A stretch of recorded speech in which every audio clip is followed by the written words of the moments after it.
So today guys ay magki-create tayo ng Palawan Pay account. So sa mga hindi nakakaalam, ang Palawan Pay ay isa ring digital e-wallet from most trusted pawn shop, which is yung Palawan.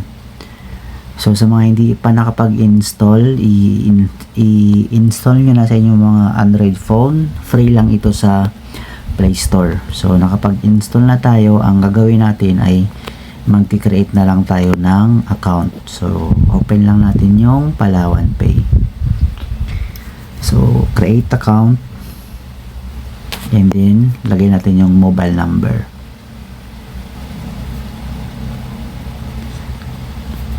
Allow lang natin,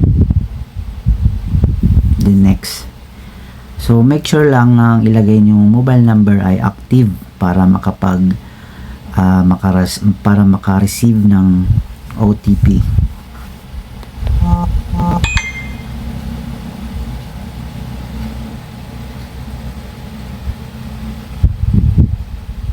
Ayan. So dito makikita nyo, meron ditong mga kailangan nating fill upan yung basic details.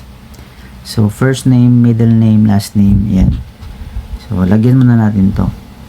So yung additional information, yung gender is optional naman. So pwede nating i-blank na lang.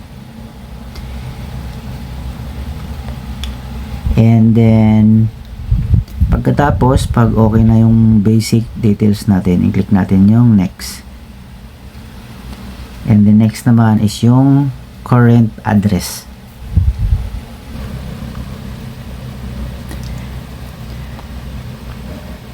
Ayan, pag okay na yung current address, so click lang natin yung next. So personal information, so kailangan din natin itong fill upan. So, are you a politically exposed person? So no natin. Are you related to, so no lang natin itong lahat, dalawa.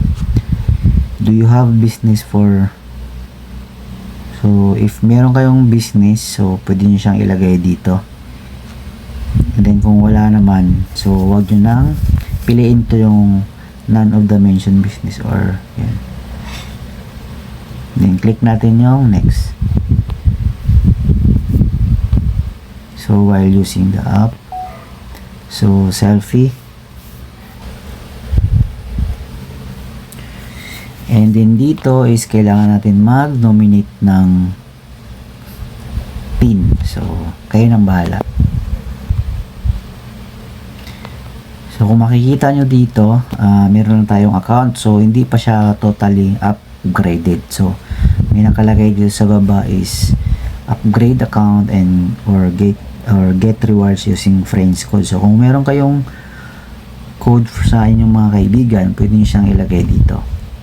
So sa akin is wala naman, and kailangan ko tong i-upgrade account para magamit natin lahat ng features ni Palawan Pay. So upgrade natin.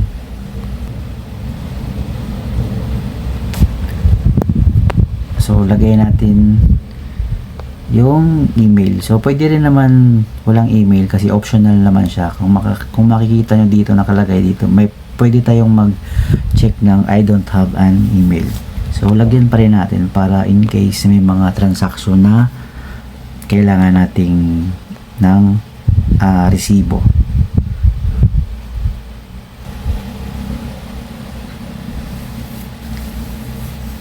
So wait natin yung OTP.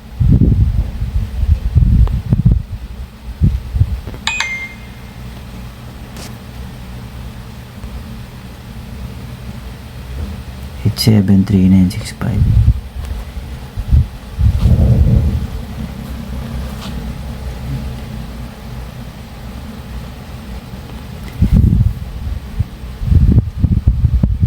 Ayan, verified na yung email natin. So dito is punta na tayo sa account verification. So sa account verification is kailangan natin mag-submit ng valid ID. So kung may mga katanungan kayo about sa mga ID na ina-accept nila, so click nyo lang tong i-visit nyo lang tong help center nila. And then click natin tong ID type. So, UMID search natin kung meron. So, yan. And upload tayo ng front.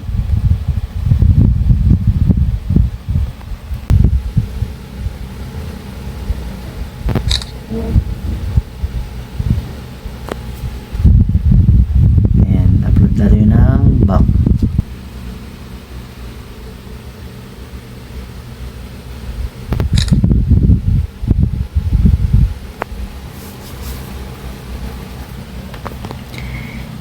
Pag naka-upload na tayo, next lang natin. And then yung birth natin. Place of birth. So, lagyan muna natin to.